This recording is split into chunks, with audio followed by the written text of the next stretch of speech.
Month. It is, right? Yeah. Right here, right now. That's right. Men's Mental Health Month. All right. Hello, everyone, and welcome to the Falling Off the Floor podcast. This week, I have a special guest, a guest that's actually been on before, Connor Nelson. Connor Nelson is a good friend of mine, filmmaker, mental health activist, skier, extraordinaire. I'll let you kind of reintroduce yourself onto the podcast, but Connor is based in LA. His family lives out here in Winter Park. He's working on a film right now, so he's out here filming, and we decided it's Men's Mental Health Month. We should talk about men's mental health. Definitely. I feel like I'm in like college again or high school. Like, introduce yourself. I'm Connor Nelson. I'm Connor Nelson, everyone. I'm from Winter Park, I'm from Winter Colorado. Park, yeah. I live in LA. I'm a filmmaker. Do a lot in the wildfire industry. Also in the mental health world, run a film challenge called the Alive Film Challenge. Also have the Winter Park Film Festival up there. Yep. Which is, we definitely focus on mental health and addiction. Yep. At that event. And yeah, it's an important topic to me. For sure. That's how we initially connected, and it was funny yesterday when I ran into that guy that you did the interview on the film with, which super small world. Yeah. He was like, "Oh, how did you meet Connor?" And I was trying to think about it, and I was like, I think just through like the mental health world, and somebody that I had on the podcast, I think it was maybe Alex, was like, you should have Connor Nelson on, and thing led to another. So since the last time you've been on the podcast, your life has definitely changed in a lot of ways. It has. When was the podcast? We did like one, probably beginning of last ski season. Yeah. So like a year and a half ago. Yeah. Plus. Yep. Yeah, your life has changed pretty drastically. The LA wildfires changed everything for you. Yep. And obviously it's a terrible thing that happened in LA, and you guys were based out there, and it was kind of the perfect moment. You're working on a fire dock, the fire happens, and you were the front lines. So yeah, kind of explain that process and how that all unfolded. Yeah, I mean, I've been working on fire docks for many years now, 5 going on 6 years, and every time there's a fire, I'm basically ready to go and going into them, and there's a large wind event scheduled, so we were all prepped and ready with all the gear, and the fire call came out, and I was in the Pacific Palisades within an hour after the initial fire call, and obviously we didn't know what to expect. We didn't think it was going to be that crazy, right? Yeah. And then within a few hours, we were like, okay, this isn't going to be the real deal. Yeah. Ended up shooting for New York Times for multiple days. Basically, news sources couldn't get into that fire. It was so chaotic. And I was, besides filming with high-end cinema cameras, I was also shooting on my iPhone and Instagramming everything, which created everyone shared it across the entire country and world. Like, my Facebook videos were getting, some of them got 80 million views. Yeah, it was insane. Yeah.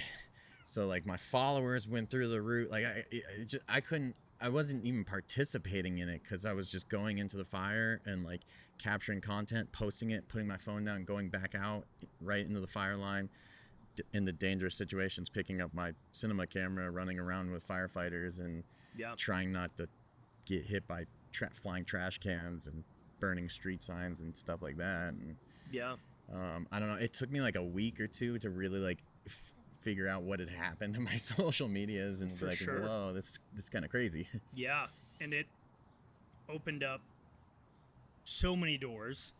You guys got in and were able to now work with PBS on a doc, and we put out a feature-length documentary on PBS. It's the first feature doc about the fires in LA.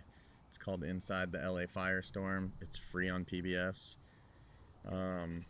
After that, we ended up shooting a documentary for NASA that we're in post-production for right now. And then we're doing an 8-part documentary series that follows individuals within the fire industry. And that's a 2-year project, and that's called Fire Safe People. Okay. And so we're still actively shooting that one, and we're Yep. looking for a distribution deal. But with the access that we have access that nobody else really has that kind of access. And Yeah. like every single permit through the Forest Service got denied this year, except for ours. We're the only ones that have Whoa. permitting with the the United States Forest Service right now. So it's I don't know, it's crazy. It's kind of insane to think about, and especially on the topic of mental health, is that this terrible thing erupts. Not a lot of people are aware of the damage that fires can create. I grew up in Southern California. I grew up in Lake Arrowhead right next to Big Bear. We had huge fires in 2003, 2007, and I saw firsthand what these fires can do. And I feel like there's always like coverage of some kind where you're like, oh, okay, there's a fire, it's terrible, people lost their homes. But the stuff that you guys were coming out with is stuff that I had never seen before. And, you know, you're capturing this thing that is essentially in a lot of ways like ruining so many lives, but then you're also creating the education around it that it's like, hey, guys, let's build fire safe homes, let's do these things, and bringing light to something that truly needs to change in so many ways. It's honestly very weird talking about it, because every time I explain it, I'm like, I make a living off of people's worst day. Like, yeah. I get paid to capture people losing everything, and you have to look at it in terms of bringing awareness and knowledge to people. And you know, like getting that PBS film out there for free is like a cornerstone of it. Like I saw people running into that fire, like who were not even in fire gear, and they're like, how do I get in? I'm a TikTok influencer. And it's like that to me is a little sickening. But like, yeah, I mean, we were we were taking it, like most of the news cameras you see out there, they're still shooting on like low resolution 1080p. We're taking in 8K cinema cameras, IMAX cameras into that fire. And you know what's funny about that? Josh sent me the 70 to 200 G Master lens that you guys have, and he sent it out when we were filming that thing in Utah, and the box arrives and the whole box smells like a wildfire. And I was like, what the hell? Like, it's, you know, it's sitting at the front door, and I like smell something, and I was like, oh, is there a fire? And then go inside. It was literally just the lens was so caked in like soot and stuff. Everything smelled like wildfire. The equipment gets pretty beat up. It gets really beat up, actually. Yeah. I was just filming today with one of my cameras, and somebody walked up and he's like, you smell like smoke. And I was like, well, this camera was in a wildfire like 6 days ago. Yeah. And like, he's like, I can smell it from here. So yeah, that stuff sticks around for almost ever. Like, I don't think you can really get it out of the cameras. Yeah, it's gnarly.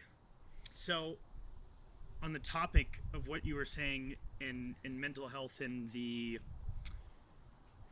you know, in a way like profiting on somebody's downfall, what has that been like for you, trying to process and figure that out in your head of like, okay, I'm not doing this just to get a following, I'm doing this to create education, I'm interested in it, and I want people to learn. What has that process been like? Because when you get 80 million views on a video, people are going to say horrific things, no matter what. It could be the most straightforward, nice thing, and people are going to be horrible. So what has that been like, managing that? You know, I think there were other filmmakers in there, and for me, like, because I put in a lot of research and time before this fire, I don't know if it's really affected, like, in a clear sense, I don't think it's really affected me yet, or at least that I can tell. And I think that's a lot to do with like the research I did beforehand. I started doing a documentary on the East Troublesome Fire that burned through Grand Lake, and through that process I learned that I don't know anything about wildfire, and I had to take a step back and meet mentors that carried me through the whole process, that introduced me to fire scientists, basically slammed me with peer-reviewed articles, and I was reading them every single night, and kind of reshaped my whole view on how fire moves and how it burns and why it burns and what are the conditions and the fuel types and topography and every single thing, and the nuances to it.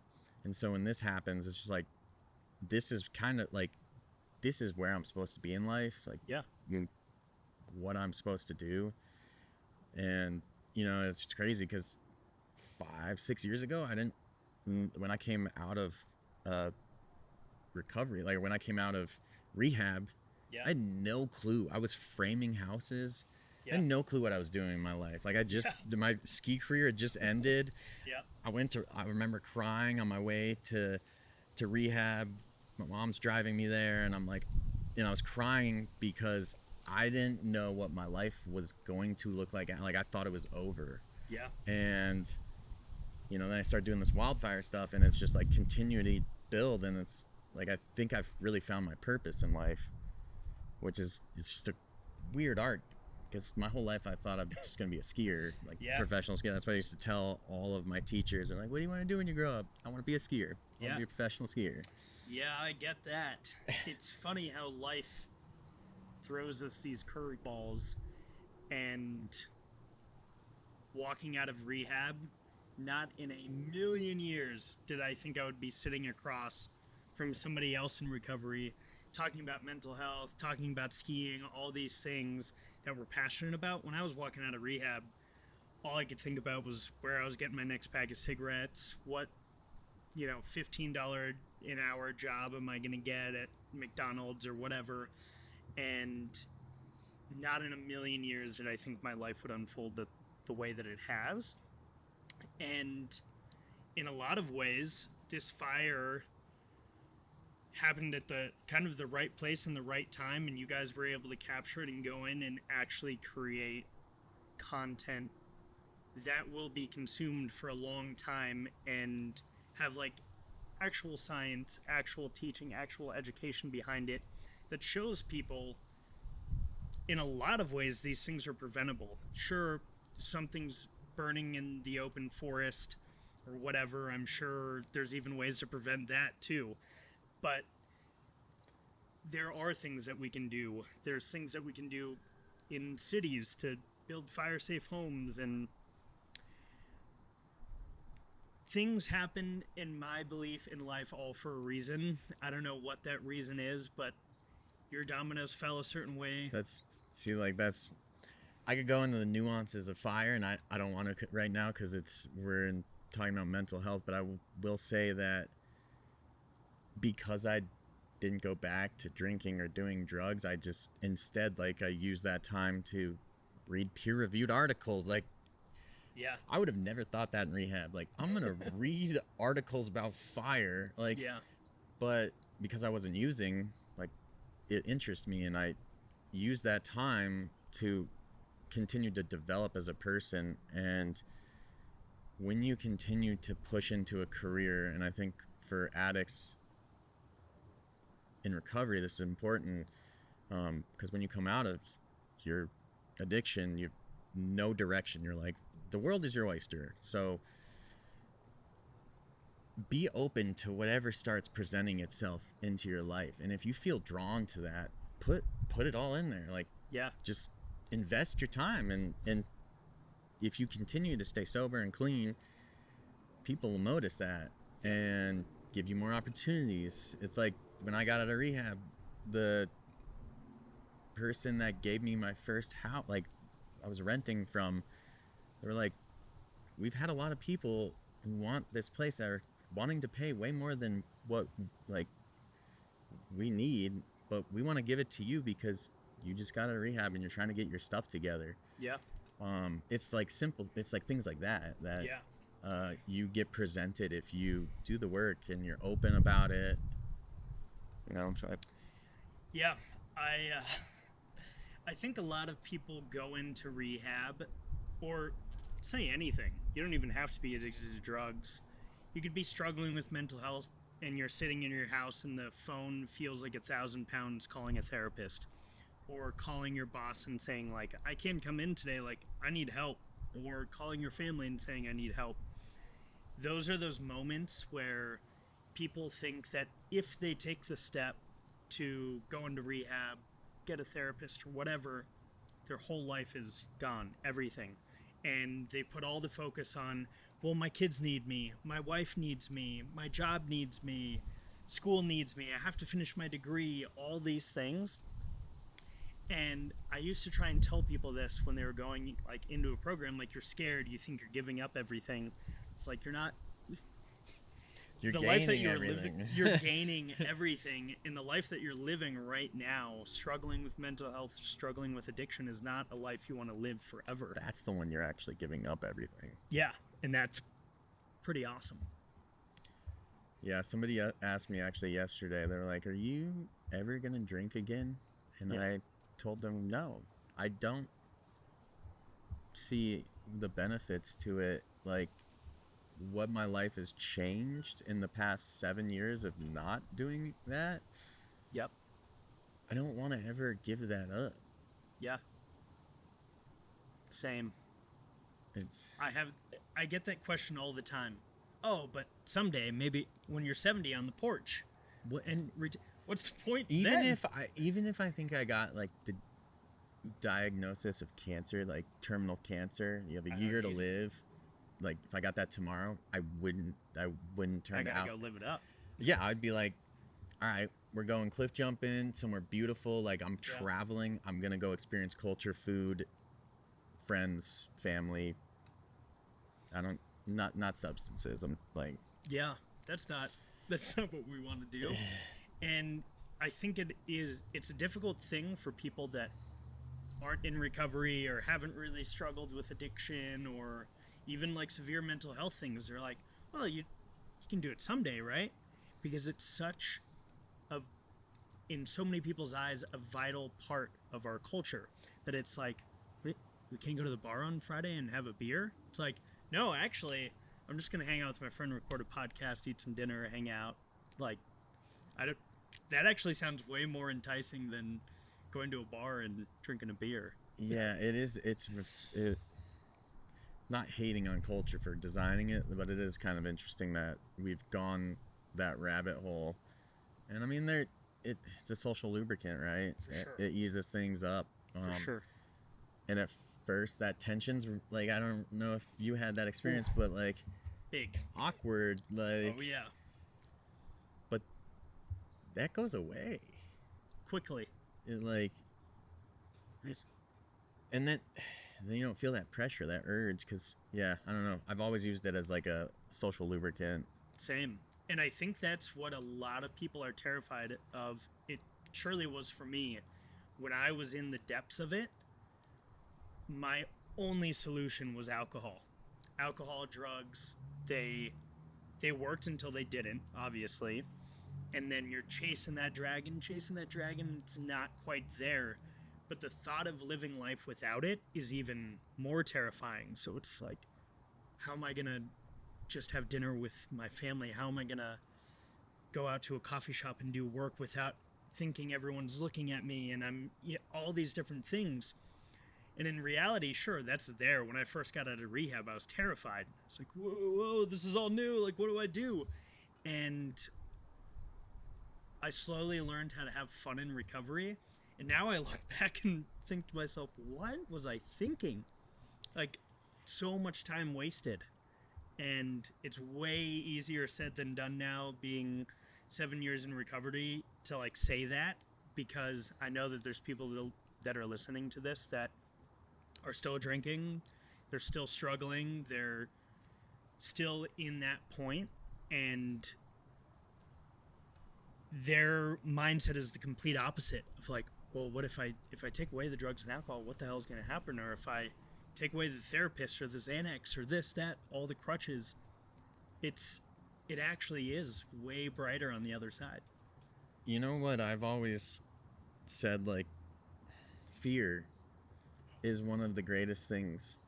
And people go, what? Why? And the reason I say fear is one of the greatest things is because it makes those moments that aren't, when you're not in fear, so much better. Yeah.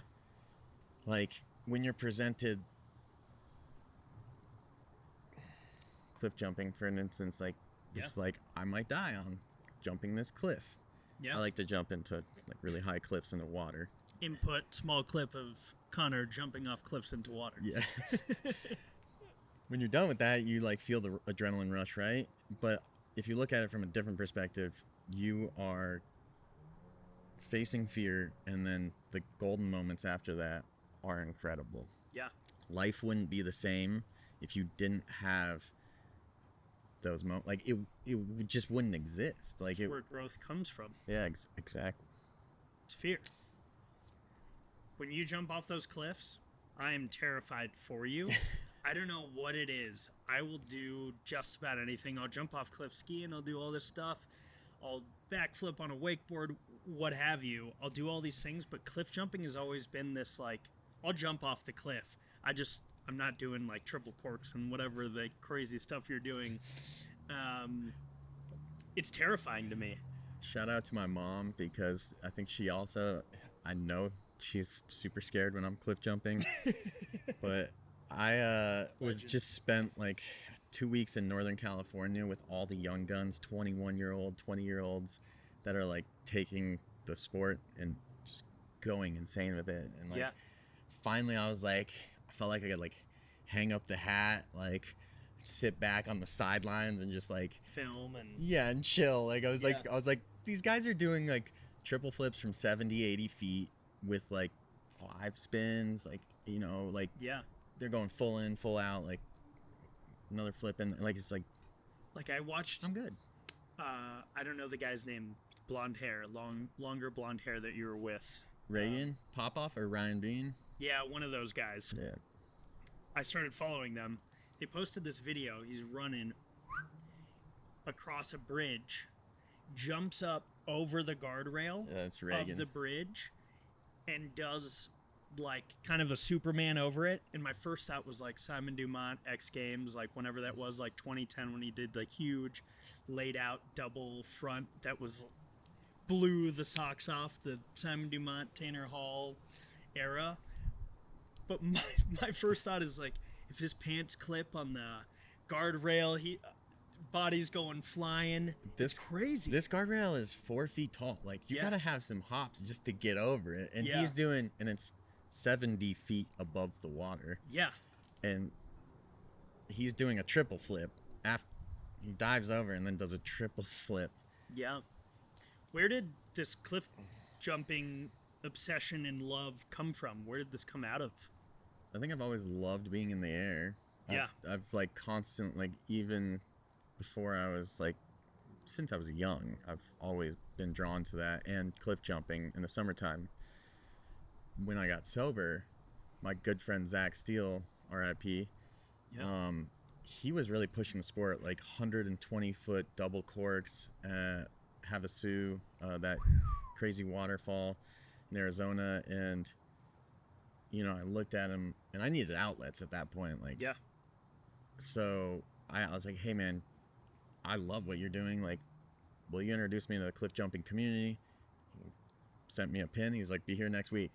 Yeah. So I drove out there, and, you know, we had the California Cliff Cruise, which was a big event. There was like 300 people there, competition. Went out there for that and just met everybody. And for me, like, I really channeled adrenaline rushes to, like, get me through, like, the early part of recovery. Not saying it's the most healthy thing to do, but it's, like, it's what I used to keep me away from substances. I think there's alternative outlets for people, but if you're kind of built like me that's kind of chasing it, it's definitely, you know, something that fed my soul. Yeah. And cliff jumping came once you got sober. That's when I started like going every weekend. Like getting after it. Yeah, I mean, but I was cliff jumping beforehand. Like I barely remember during my addiction, I was cliff jumping at this spot in Colorado, and I was doing, I think, Dub Misty's off it, and I was just really drunk, and I kept landing on my butt and over rotate, and it was like 40 feet up. Yeah. I ended up breaking my tailbone, but I didn't know for 2 days because I just continued to drink. Yeah. And 2 days later, when I finally stopped drinking and sobered up, like I couldn't even walk really, and I couldn't sit for like 2 months from that. So like I was always cliff jumping, but like, which is really dangerous. Yeah. Cliff jumping is dangerous, but add alcohol is very dangerous. Yeah, there's a really popular cliff jumping spot in my hometown called Deep Creek. Kind of goes off the backside of Big Bear down into the desert there, but there's like a huge cliff diving area and community there and waterfalls and all this stuff. Every year, without question, someone either is like on life support or dies, because it's kind of that thing. Let's go out. Oh yeah, it's sunny. Let's have some beers. The hot springs are a short hike away, natural hot springs. People are at the hot springs jumping off cliffs, and people, for some reason, I don't know why. I mean, I do know why. People think that impact on water is like, oh, it's fine, it's water, I'll be fine. Water is gnarly, man. Like growing up on a lake doing a lot of water sports, catching that back edge on a wakeboard, slalom, water skiing, whatever, you catch hard enough and that head slaps the water and you are like clean out, knocked out. So I can't imagine what it's like. It's concrete from 100 feet. It's so brutal. Even like, well, I'm not the best at like landing really good. Like I can get to my feet almost every time, but like I'm not like the ones that like rip through the water and like there's just a little splash bubble. Yeah. I make a pretty big impact, but like it's like from 70, 80 feet, you get ripped apart. Like it's gnarly. Like even when you enter, okay, you just it wants to pull you apart and just tear you apart. Yeah. I don't know if I've ever told this story on the podcast. One of my bad cliff jumping experiences, I was sober. Similar to you, I was chasing that dragon. My back at this point had like pretty much fully healed. Had just gotten out of rehab in Maine, and I was just chasing that adrenaline because it wasn't coming from skiing. I really wanted something, and a group of the guys at the sober house were like, yeah, we know this bridge right outside of Portland, Maine, and it's like brackish water mixes with, you know, the river and the ocean, and pretty big bridge. I think it's like 70 feet or something, like big. And we were playing in a sober volleyball league. I had ridden my motorcycle, and it's beach volleyball. I literally show up, no helmet, just sunglasses and like board shorts to play beach volleyball. I just rode down the road. I'm in sandals. And right at the end of the volleyball game, a group of these guys from the sober house were like, yo, let's go jump off the bridge. And it's like dusk. It's getting dark. So we're all on motorcycles, make the awesome decision chasing the dragon. Let's all hop back on our motorcycles, rip over to the bridge, and we're stone cold sober. And we get to the edge of this bridge, and it is pitch dark. Can't see a thing. We went under the bridge at first to make sure that the water level was high enough. We weren't that dumb, but we get back up to the bridge, and there's 4 of us. And my roommate, Mike, he's standing next to me on my right. I got my buddy, Tim. They're all like, let's go. And I'm like, all right, yeah. And Mike, right on my right, is like, guys, this is really dumb. We're not going to know when we hit the water. This is a huge cliff. And Mike is to my right, and he's like, just grab my hand. We'll land at the same time, break the water. All 4 of us jump off this huge bridge at the same time. Boom! I hit the water, and I'm seeing the flashing lights, you know.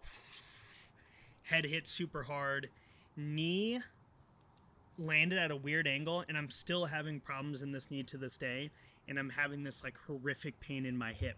and I nearly knocked myself out. So I'm like, just floating down this very fast-flowing river. All the other boys are fine, but I just landed weird because I didn't know when the impact was. It's just pitch dark. And you were holding hands, right? Yeah. Usually that never, because someone gets yanked and one person falls faster than the other. It was horrific, and the boys still, we joke about it to this day, but I'm literally in the water. All the wind was taken out of me, and I'm like, help, you know. And my buddy Jake just pulls me to shore, and this river's moving fast, and I was like, great, like my knee is completely blown out. By the time we got home, my knee was like I blew out my patellar tendon. Back to my point, there's better things to do than cliff jump when you get sober. Yeah. Unless you have really good health insurance, which is really expensive now. Yeah, So. and at the time I did not have good health insurance. I was really chipping away at life. One debt at a time, trying to get out of rehab debt, medical bill debt. I have a few stories, but I don't need that. I don't know if we should get into it. Give us one good cliff jumping accident story. All right.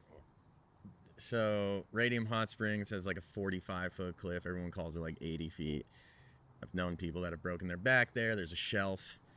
I've never hit the shelf, and it's very fast in the Colorado River. I was cliff jumping all day. Was literally putting my shoes on to leave. A buddy pulls up on a raft.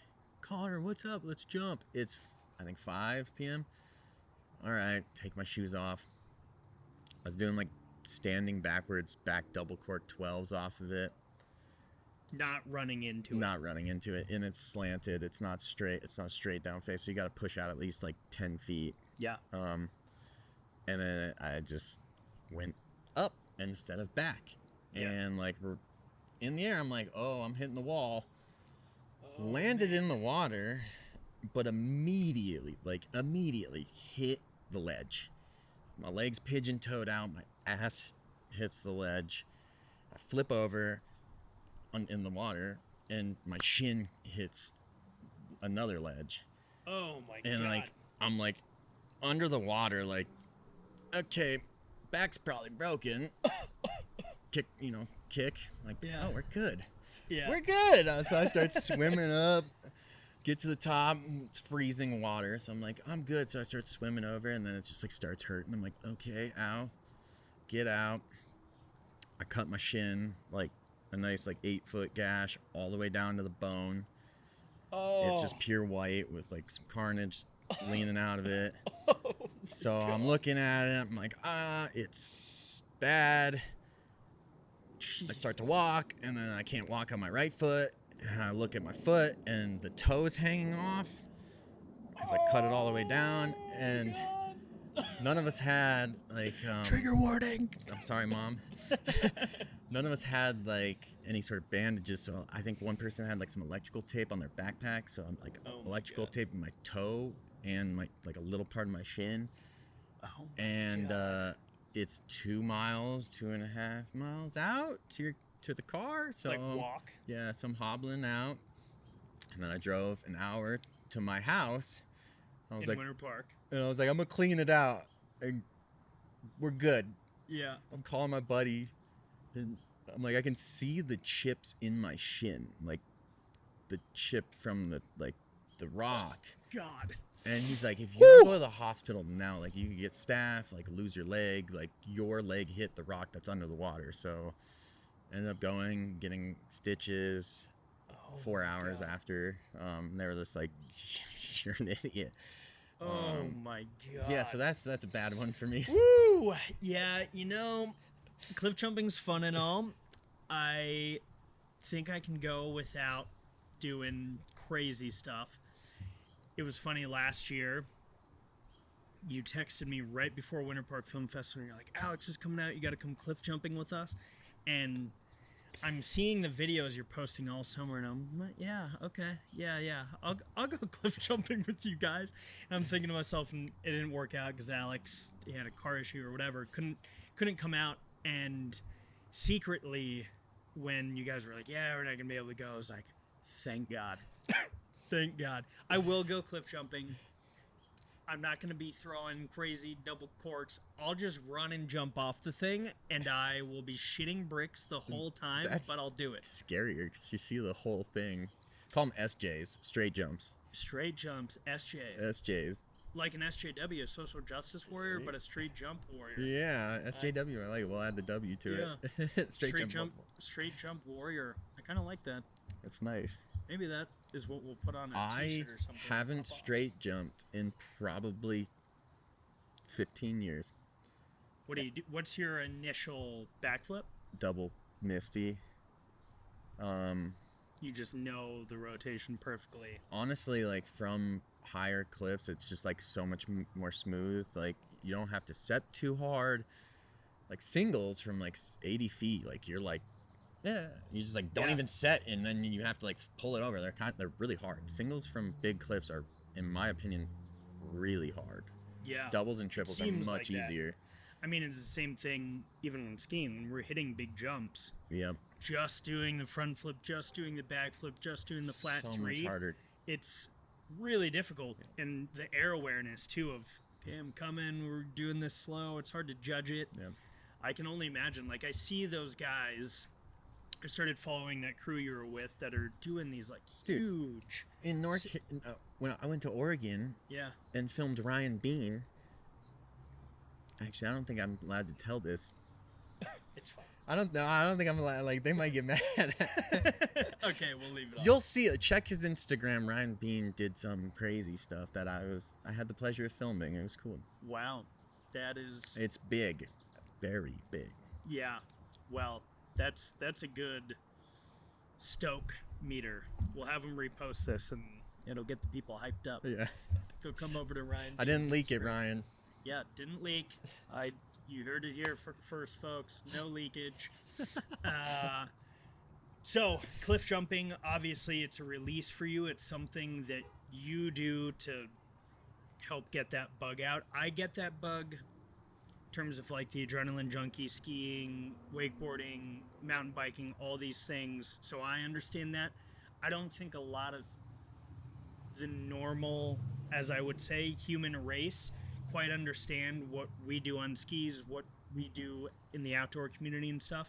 They look at that as terrifying and not like enjoyable. Yeah. Enjoyable. I look at it, it's a major release for me in terms of my mental health. So outside of action sports, what have you started to do in your recovery in terms of, we're talking Men's Mental Health Month. Men don't speak up about their recovery. They don't speak up about mental health. I recently found out that mental health, and I won't say the S word because social media hates it, is the leading cause of death among people our age. Yeah. And that's actually something I knew that it was a very high percentage, but I didn't know until recently that it is the leading cause of death. And it is because men were framed to be the tough guys. We don't talk about things. So outside of the action sports world, where does your recovery sit? What do you do? What helps you in terms of your recovery? Going to the gym is like the number one thing for me. An outlet to, like, if I don't go to the gym, I can't sleep kind of thing. But I think the most important thing for me and to what I want to share is diet, food. Yep. I think we all have a hard time finding good food in America. Yeah. It's really easy to eat unhealthy resources. It's easy just to eat out. Like meal prepping isn't fun. And even in the grocery store, it's hard to get good food. Yeah. Dieting and eating healthy has been like a turning point in the last couple of years for me that I've really focused on. Yep. And I think it's like a big driving factor to like why we're seeing such bad mental health in America. Yeah. You have people that aren't happy with their body. A lot of that has to do with the diet they're eating. Yep. And then they turn to substances to cope with those feelings. For sure. And so you in particular and your roommate mutual friend of ours, Josh, also a filmmaker in the world of mental health. You guys are into like supplements and using different things to help with your mental health. Magnesium, these you've found to be super beneficial to you and your recovery, and I've started to take notes from that because that is something that we just talked about before this podcast. America is very much a take this pill and you fix it. You're overweight, Ozempic. You got anxiety, Xanax. You got drinking problems and abuse. It's a quick fix problem, you know? But it doesn't fix the core of the issues. No, you end up stop taking antidepressants, but you've changed nothing in your life. Yep. You're most likely going to feel the exact same way you were before. Yeah. I guess to me, like the real, if you want to feel relief, you need to change your situation. That's easier said than done. I mean, some people, you know, say you have kids, and bills stacking up. It's hard to go work out. It's hard to, eating healthy's not cheap. Yeah. That stuff's difficult to do, but people that have access to it, I think, try those things out first before looking towards a pill or substance to alter the brain, to try and take away those feelings. Yeah. Because I think once you start like investing in yourself, you start feeling better. 100%. 100%. And I think there is a time and place for modern medicine, for sure. Yeah. Modern medicine is the reason that I'm standing here today, and there are quick fixes to things, and then there's also like requirements. Like someone, let's say that they're struggling with schizophrenia, have to be on lithium. It's literally a chemical imbalance of lithium in the brain, and taking lithium helps normalize that thing. I'm not a doctor, I'm not giving any advice, just saying, you know, there are those things, and I think that once people get into the mindset of, oh, I've got to be on this thing forever, like there's no in between, people are terrified to get off of them. It's a scary place to be. You started in, let's say you went to rehab and they put you on that Gabba, we used to call it Gabba Pimpin'. Gabba Pimpin'. I almost wasn't able to say it out loud. Gabapentin, and like these different medications they give you in rehab. People think, oh, I'm sober because of these medications, and then they're on them for so long, and it becomes this like rudimentary part of their life that they think, oh, if I stop taking this, I'm never going to be sober again. And I always tell people you should give yourself more credit. When I was in rehab, the psychiatrist that I was seeing was trying to put me on antabuse and antidepressants, and luckily I'm a stubborn person, and I said no, I'm gonna fight this one, and I chose not to go on to antidepressants, and I think for the most part, like my depression kind of cleared up as the drugs left my system.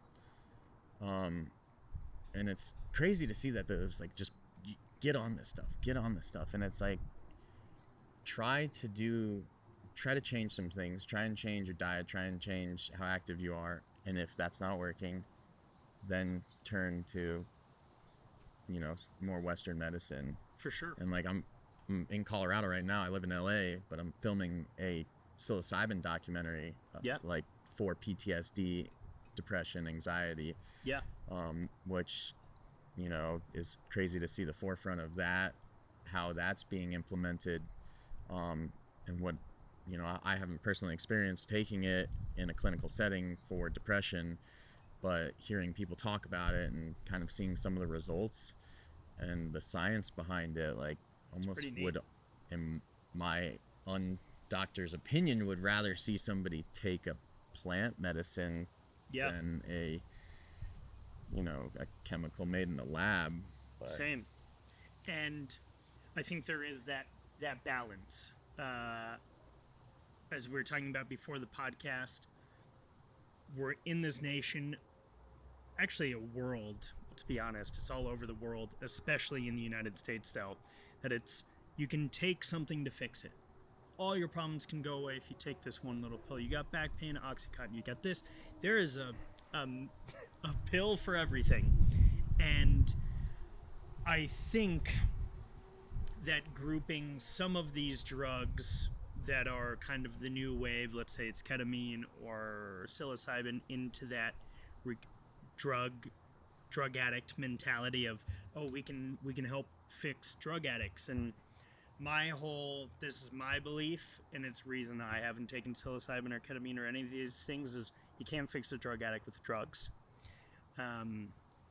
You got to fix yourself within. You got to work on you, and maybe you get to a point where in your recovery and there's no other option, you feel like this is what you got to do. Try it. I will say from personal experience of people around me, I watched someone do that and they're no longer with us. It reopened that drug pathway for them, and that's what terrifies me about it. Yeah. It's like, if I open that door again, it's just one ketamine treatment, it's just one psilocybin treatment. Yeah. And I get that it can be used medicinally, but it goes back to kind of the point we're talking about, is that not everything needs to be fixed with a drug. Some things do, for sure, but there are other alternatives. I don't know the percentage, but I'm going to make a blanket statement. That's not correct at all. But like 90% of America could solve like depression through simple lifestyle changes. For sure. There is, maybe not 90%, that's a really high number. There's obviously instances out there. A large number. Yeah, large number. There's obviously instances out there that people really need medicine, and thank God we have the ability and the access to that stuff. For sure. It's funny, I don't know where this came out of. I was with our friend Drew Peterson the other day up at A-Basin. We're talking, and I'm really wanting to get more into public speaking, and that's like his main source of income. He's really into public speaking, and we sat there and talked in the parking lot for an hour about ways to get involved in speaking and pitches and stuff. And I don't know where this came out of, but we went and filmed this conference the last like 4 or 5 days in the real estate industry, nothing to do with mental health. And I was like, I'm just going to look up conferences in Denver happening soon. Doesn't matter what it is.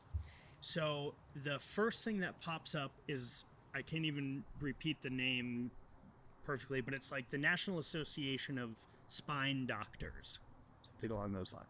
They're having this huge conference in Denver.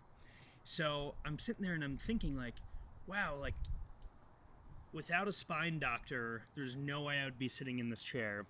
Spine was a million pieces. I am extremely lucky that I'm walking today. And without those spine doctors, I wouldn't be to where I am today. And I think I oftentimes get caught up in the loop of, well, those spine doctors are the ones that gave me Oxycontin, too much of it, and it nearly killed me. But then as I've gotten more and more sober, I've started to realize that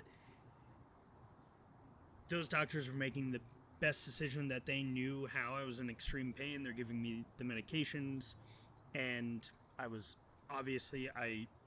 had the gene in me, the addiction gene, and I have a long line of it in my family, that I like flipped that appreciation, was like, man, like modern medicine and spine doctors literally saved my life.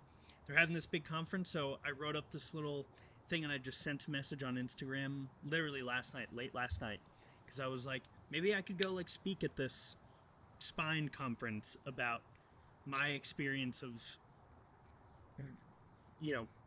working with a spine doctor, working with physical therapists and stuff, to kind of jump into that world of public speaking. And secretly, I really hope they reach out, because I think that would be cool to flip the script in my brain. I've always, for a long time, I've had this really negative connotation of like, fuck modern medicine. It's killed so many of my friends. It nearly killed me. It's been this whole, but it also saved you. Yeah, it saved my life. Saved you, but it's taken a lot too. It's a double-edged sword. It is totally. But what isn't in life, man? Yeah. What isn't in life? Yeah, exactly. ice cream tastes good, but it also makes you fat if you have too much of it. You know, it's like That's why I just avoid that aisle. I literally man. I do not go down that aisle. In recovery, sugar, oh God. Yeah. It is, Yeah. it's our last frontier. It's our last frontier. Just, that come on, just a little vanilla ice cream. That and coffee. Oh God, coffee. I was thinking to myself today, I woke up, been working with this company, Bee Goat Energy, this like clean energy company, 200 milligrams on this thing. Put that one back. 9:45 rolls around, 2 hours after I drink this thing, and I'm like, I could go for it. It's fine. I can go for a cup of coffee. Whoosh. Cup of coffee goes down. 11:30 rolls around. Whoosh. Another cup of coffee goes down. And then I'm thinking, we're at 600 milligrams of caffeine. I'm like, it's noon. I'm about ready to go to the gym. I'm like, I need a little boost. No. I didn't. But that's when I had the thought. I was like, whoa.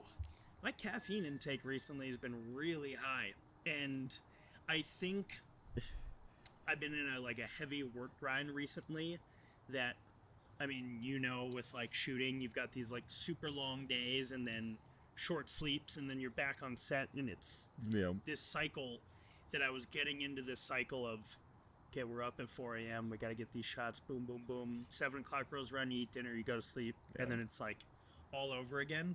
And I came home one night and I look at my girlfriend Hannah and I'm like, I'm artificially awake right now. Like my body is not computing, it's not working, but my eyes are open and my heart is beating because of simply the level of caffeine in my system. She was like, what the fuck? Like, you need stop. You need help. You need help. Honey, listen, I get it. It's fine. Been there, done that one before. It's sugar, caffeine, nicotine, man. Yeah, nicotine's the one I see a lot, and luckily when I went to rehab, they did not allow tobacco. They allowed you to have a patch. So I was like, okay, patch it up, and they like assessed you on how much nicotine you were smoking prior to coming in, like when your intake form. That's how big your patch was. Out of, I think there was like 18 people in my rehab when I was in the middle of it. I was the only one that was telling the therapist and the people in there that I was gonna quit tobacco. Everyone else was like, no, I'm continuing when I get out. I'm so happy I did, because like I was able to work the patch down in a controlled environment and could not go out and get cigarettes. And you know, I haven't smoked in 7 years, and I see most of my friends, they're addicted to Zins and not so much cigarettes, but it's like nasty habit. Like both of my grandparents died from tobacco use, and it's just I was in the exact same place. I left rehab. I was in the exact opposite space of you. When I left rehab, it was balls to the wall. There was times I would have chewing tobacco in my lip with a cigarette in my mouth and a vape in my pocket. And that's what got me through the first, I'd say, 3 months. And I'm like, oh, this chewing tobacco stuff is disgusting. That's done. Then it's the cigarettes and the vape. And then it was honestly like, I'm just tired of the freaking cigarettes, because the vape you can just rip all day and nobody ever knows you're doing it. You know, you discreet, whatever. Popcorn cigarettes go away. Right? And then I'm on this vape thing, and that was the hardest thing I've ever quit. So I did this is the gnarliest drug I've ever done, was why can't I think of the name of it now? It was like the quit smoking drug pill. You take it. It starts with a C. I'll think of it later. Anyways, I took this med, and my doctor is saying like, hey, I just want to let you know there are side effects that come with this, like severe depression, or is like a thing that's reported quite often, and people call it the S word drug.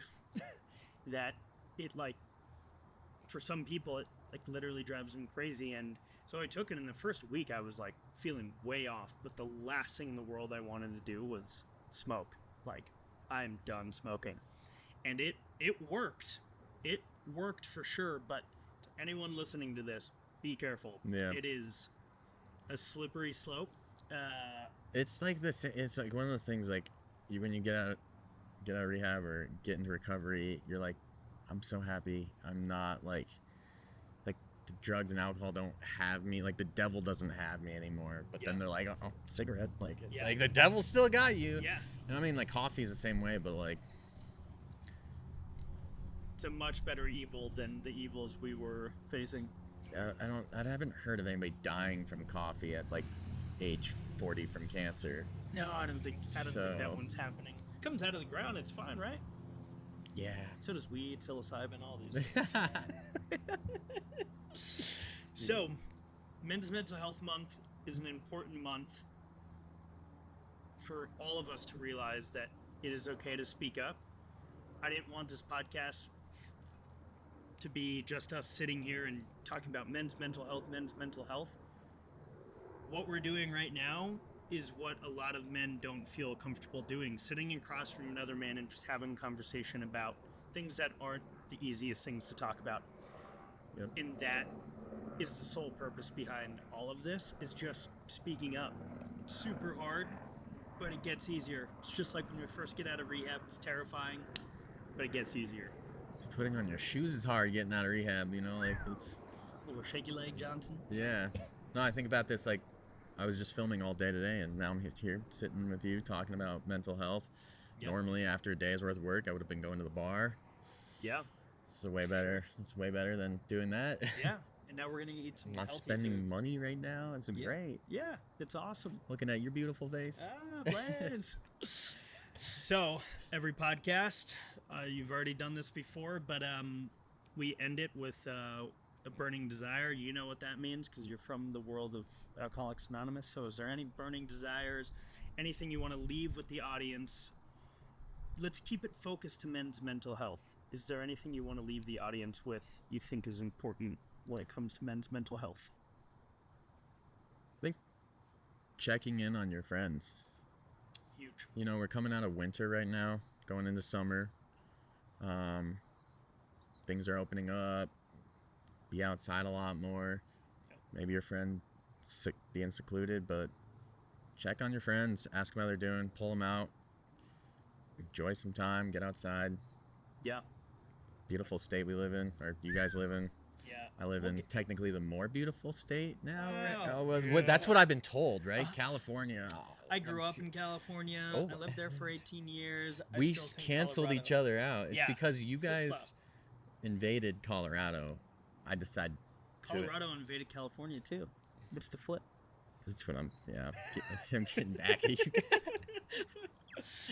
I've been doing these silly posts on social media making fun of various places in Colorado, and they're going like insanely viral, and that is like 80% of the people commenting are these like hardcore Trumpers that are like, California ruined this state, hell yeah, we're out here in Greeley, Colorado, and Denver's the devil. The stuff I hear from people that haven't even been to LA or maybe even California in general, it's like, I understand we all make blanket statements. We all do. But like, I just made one. Yeah, we've made a couple on this podcast, but it's like, if you haven't lived there, you don't live there, you probably don't really have a clear sense of what's going on.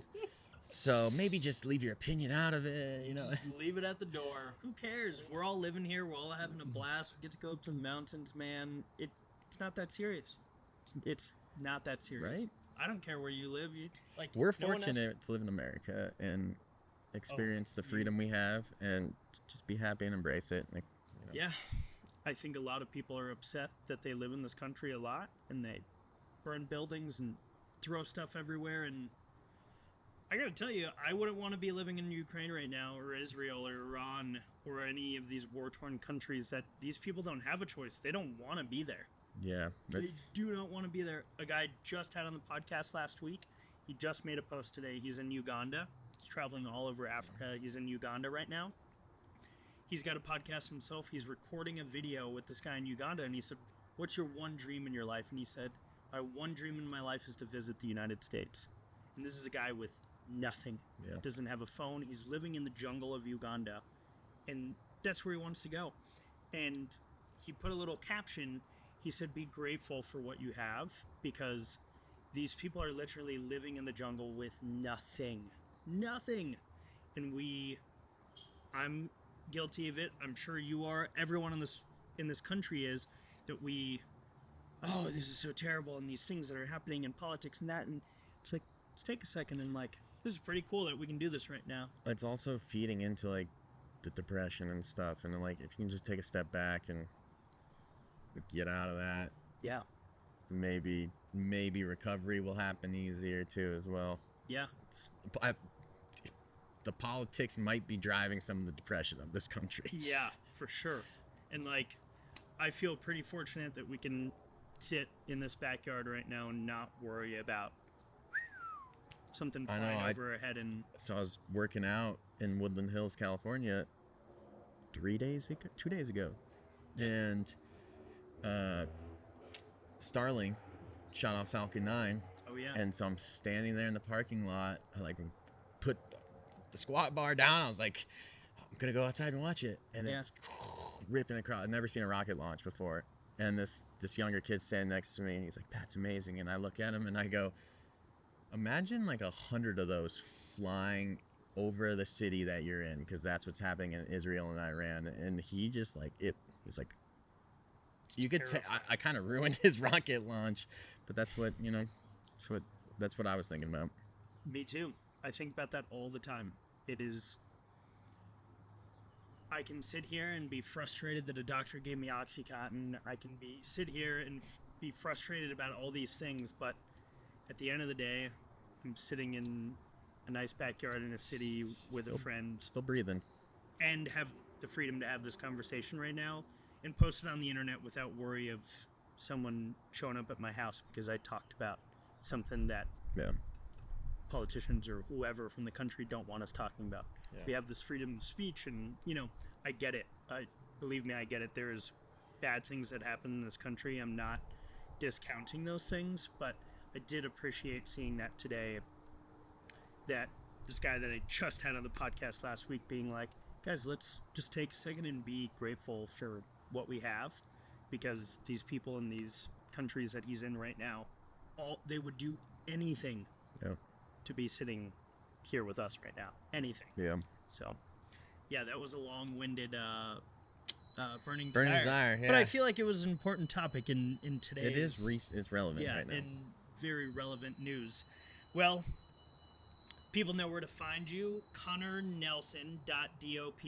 Nailed it. On Instagram. Look at that. Man, you should be like my agent or something. Yep. We're going to have to wrap things up here, folks. Connor needs to get into his next meeting. Thank you all for joining us on the Falling Off the Floor podcast. Always a pleasure having you, Connor. Thanks for being open and honest and having this conversation with us. And thanks for having me, man. Yeah.